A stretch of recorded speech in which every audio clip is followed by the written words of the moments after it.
their intensive training.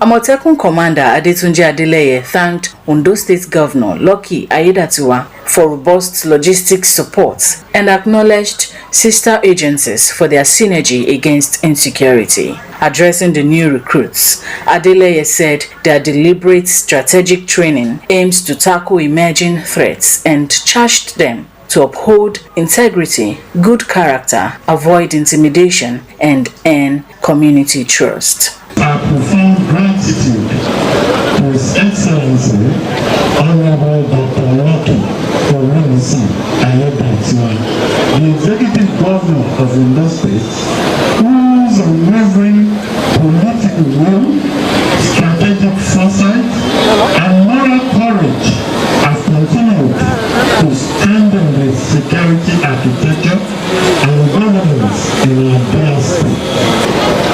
This training was deliberately designed to produce disciplined operatives, not militants, professional responders, not aggressors, community protectors, not oppressors. Commissioning Amotekun's Batch 005, Governor Lucky Aiyedatiwa reaffirmed the Corps' role in bolstering Ondo State security and complementing federal agencies, noting its strong mandate delivery. He commended the leadership and pledged ongoing support to boost operational efficiency. Security remains the fulcrum upon which development is built.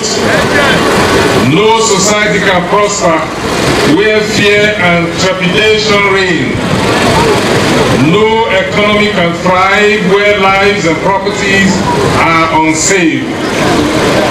And no government can legitimately claim success if it abdicates its primary responsibility of protecting its people.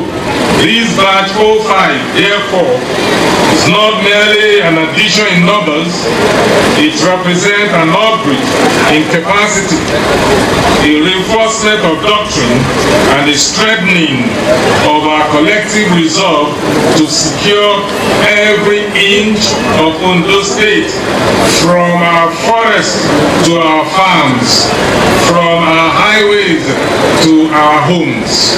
Governor Aiyedatiwa charged the newly passed out officers to prioritize the protection of lives, exhibit professionalism, and collaborate effectively with other security agencies in the fight against crime. You must not only be strong in body, but also sound in judgment, disciplined in conduct, and restrained in the use of authority. Let me state quite clearly, the strength of Amotekun does not lie in brute force, but in professional restraint, intelligence-led operations, community trust, and the sanctity of the Omoluabi efforts. The inducted Amotekun officers pledged dedication, loyalty, and their best efforts in safeguarding Ondo State. I assure people of Ondo State I will do my job diligently, and I promise to God Almighty that I will never disappoint Ondo State and Amotekun generally. Ondo residents anticipate stronger security and safer streets as Amotekun's new inductees hit the ground running, with expectations high for top-tier protection of lives and property. Joy Pius, Osrc News. Meanwhile, the presidency has formally asked the Senate to commence the process of amending the 1999 Constitution to provide for the establishment of state police. President Bola Tinubu speaking during an interfaith iftar with the leadership and members of the Senate at the State House Abuja, declared that Nigeria must urgently restructure its security architecture to effectively tackle terrorism, banditry, and insurgency. The president urged lawmakers to begin embedding state policing in the Constitution to enable subnational government assume greater responsibility for securing their territories. The President had earlier approved the formation of a joint federal-state committee to examine modalities for state policing, insisting the country must move aggressively to safeguard lives and property. He reiterated the call in November 2025, urging the National Assembly to review relevant laws to allow willing states establish their own policing structures. The National Universities Commission has issued fresh guidelines regulating the award and use of honorary doctorate degrees in Nigeria. It cited what it described as increasing incidents of indiscriminate conferment and misuse of such honors within Nigerian university system. The NUC stated that the new framework was designed to regulate the conferment process, preserve academic integrity, and safeguard the credibility and global reputation of the Nigerian university system. According to the report, the inquiry covering 61 institutions and professional bodies found 32 entities operating as honorary degree mills, including unaccredited foreign universities, unlicensed local universities, and professional bodies with no degree awarding powers. The Commission warned that recipients must not use the title Doctor, which is reserved for holders of PhDs or medical degrees, and cannot use honorary degrees to practice as scholars, supervise research, and oversee administrative units. We'll take a break now. When we come back, we'll give you more stories. Please do stay with us.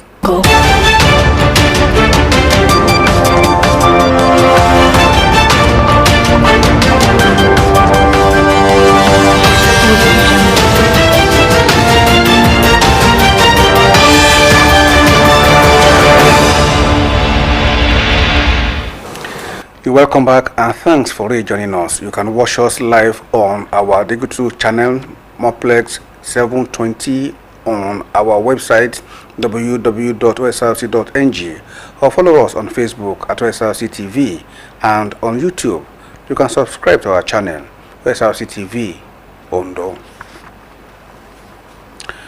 Office of the Public Defender (OPD) came into being in Nigeria to bridge the gap in the justice system by providing legal services to those who cannot afford private counsel.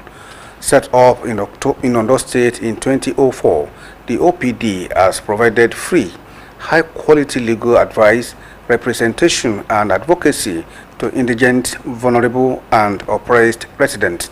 In this report, Blessing Obey assesses the operations of the agency in Ondo State.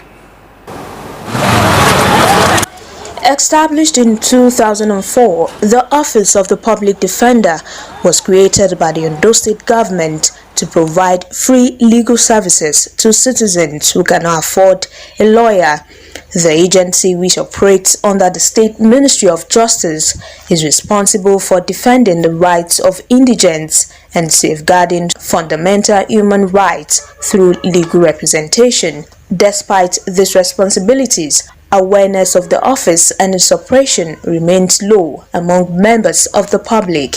Attorney General and Commissioner for Justice Kayode Ajulo SAN highlighted the role of the OPD, noting that the agency continues to support residents who are unable to bear the cost of litigation. The philosophy behind the OPD, that is Office of People's Public Defender, it is basically that since we are representing the government, what about the people too, particularly those who are indigent, who cannot afford the cost of litigation?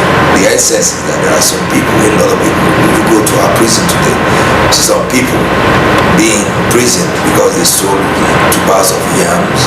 Some you can see when somebody just told me that some burglars came and the whole thing they took is 36,000 naira. You can see how it can be. Despite that, government will not leave them. And don't forget Nigerian Constitution, the section that talked about presumption of innocence, and all whatsoever it is, even those who have been accused, and we to see them as innocent citizens of the state. And because of that, the state has a policy, has a law that ensure that they are being protected and being defended. And like I mentioned earlier, His Excellency Governor Lucky has even approved huge amount of money for us to procure lawyers to defend them in court, and that's what we're doing. Speaking on the operations of the agency's administrative secretary, Grace Olowoporoko, estimated that over 400 cases were resolved in 2025 alone. We attend to the indigent people, most especially the women, the children, and those who are physically challenged, those who cannot afford the legal fee. We render free legal services to them. We do not collect a dime from anybody. The citizen comes around, we receive complaint from them, and also even referral from the stakeholders. So whenever they come like that, we invite the respondents. We call them together and we mediate. That's our major role. Most of these citizens, they do not even know, they don't know their rights. They are not familiar with legal issues. But when they come here, I begin to tell them it's like this, they are so happy. We've done a lot as a land matters that we resolve among complainants. Landlords, tenant issues, a lot that we have resolved here. The public defender either both civil and criminal defense to the general citizen. When it is established that don't have the way with that, we support you, make sure we defend your case. For the agency to adequately serve the downtrodden, there is the need to plug infrastructural gaps and improve its presence in rural communities. This agency is having two branches, one at Ikare, Akoko, and another at Okichikupa, who are doing the same work as what we are doing at the central here.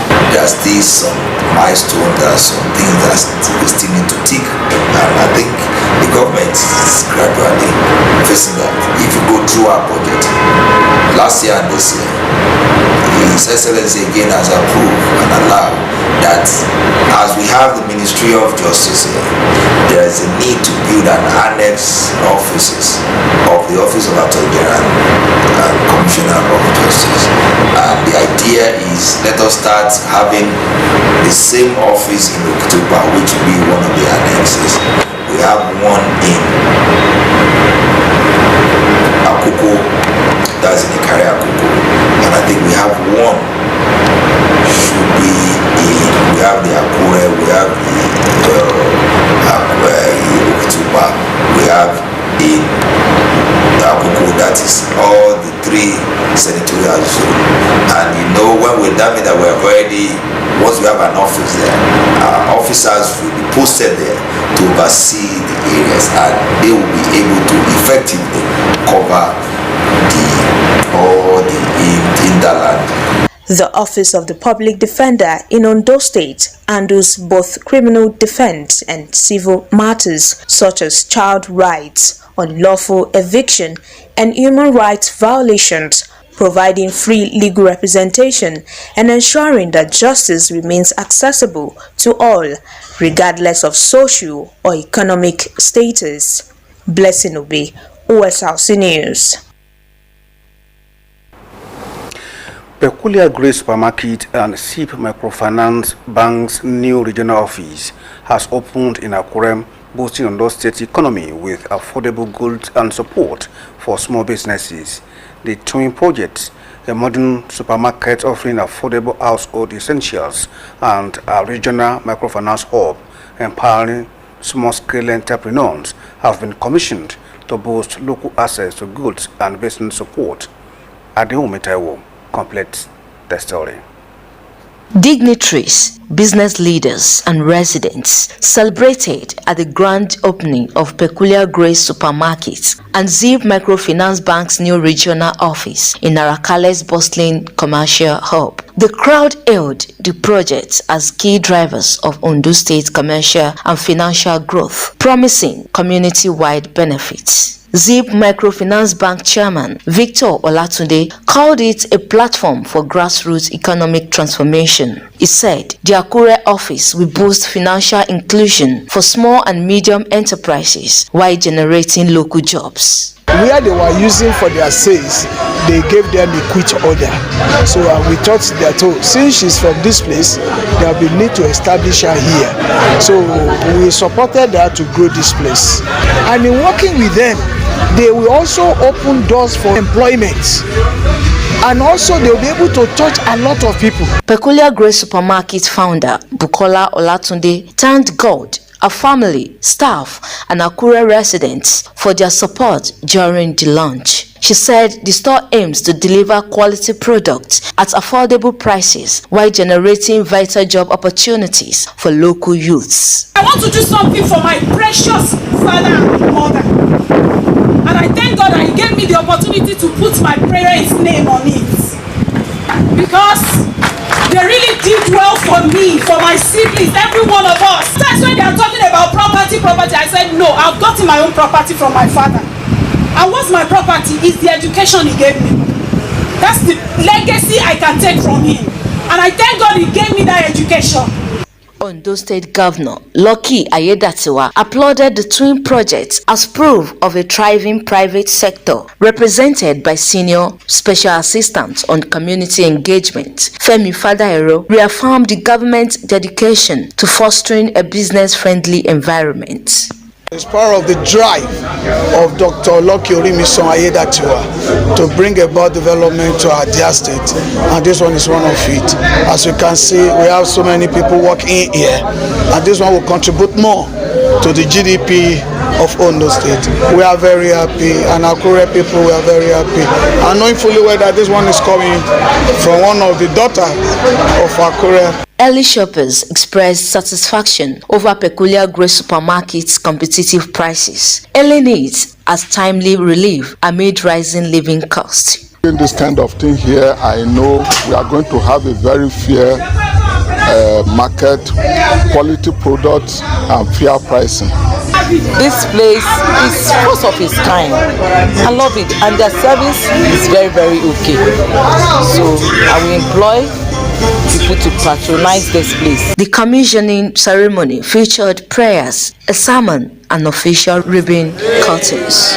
Beyond the formal commissioning, the event represents a strategic investment in community development, combining modern retail convenience with accessible financial services, all aimed at empowering residents and promoting sustainable economic growth. Adewumi Taiwo, Osrc News. And straight to the foreign scene. In Libya, many children living with speech challenges and learning disabilities are frequently left behind.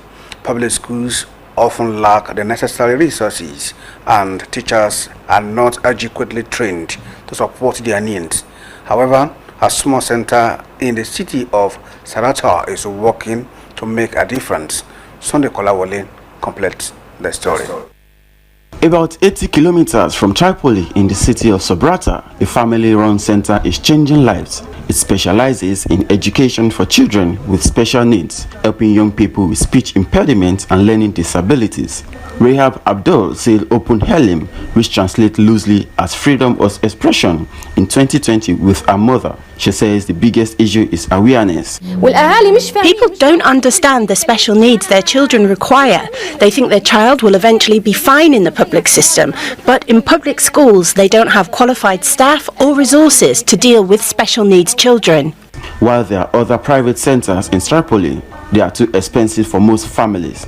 This one focuses on low-income families and charges a small token fee. People from all over Western Libya bring their children here. More than 40 youngsters attend individual sessions here every day. Some are teenagers after years of failed classes in public schools. Muhammad and Hamed are finally learning to read and write. In Libya, children with special needs are often overlooked. Lubna Habi is 6 years old and has Down syndrome, a genetic condition that leads to intellectual disability and development delays. Her father says before she started attending sessions, she couldn't speak and was often frustrated because she couldn't express herself. For Lubna and her family, she would cry, yell and point. Sometimes she would be in pain and she couldn't tell us what was wrong. Now we've noticed the difference. Now she's talking and expressing her feelings. Now she speaks more than we do. This center has a significant impact. This little girl has found her voice. She's confident and much happier, but she's one of a lucky few special needs children. Many don't get the support they need. Sunday at Deyanju, Osrc News.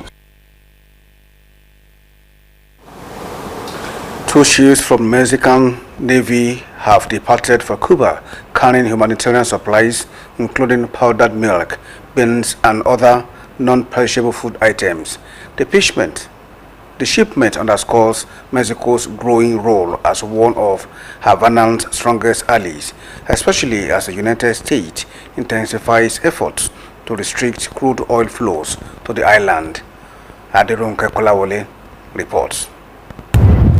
2 naval vessels carrying humanitarian aid to Cuba set sail from Mexico. The shipments are loaded with powdered milk, beans, and other non-perishable goods. A month into the White House campaign to force regime change by blocking crude oil from reaching the island, Mexico is emerging as Cuba's most reliable partner.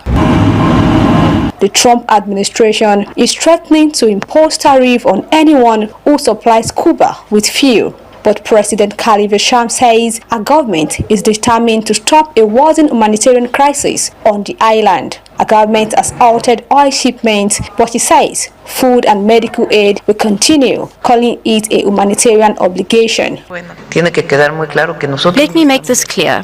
We do not agree with the imposition of tariffs on countries selling oil to Cuba, but we will continue helping the Cuban people in other ways. She's even calling on the Mexican population to join the effort across the country. Mexicans have been dropping off food and other basic supplies at collection points. Mexico is showing its solidarity, but we must not fool ourselves. It's a symbolic act and doesn't help the real problem on the island and its long-term solution. The aid is also helping Mexico's president plate factions within her own party, ideologically aligned with Havana and uneasy about concessions she's made to Washington. Mexico has played a balancing act since the revolution, maintaining close ties to Cuba without angering the United States. Now, with the Trump administration seeking to reassert its influence in the region, that balancing act is more delicate than ever. Adirunke Kolawole, Osrc News. And with that report from Mexico, we have come to the end of the bulletin tonight. But before we go, let's take another look at the main point. We informed you that Ondo State government has inducted 500 newly trained Amateur operatives with the aim of strengthening its security architecture within the state. Also, we informed you that President Bola Tinubu has formally asked the Senate to amend the 1999 Constitution to enable the establishment of state police in a bid to tackle insecurity nationwide. We also informed you that the National Universities Commission has rolled out fresh guidelines to curb the indiscriminate award and misuse of honorary doctorate degrees. And from the foreign scene, we informed you that Mexico has dispatched 2 naval ships carrying humanitarian supplies to Cuba in a show of solidarity amid tightening U.S. oil restriction. And that's it on the news at 7 tonight. Well, thank you for being a part of it. Good evening.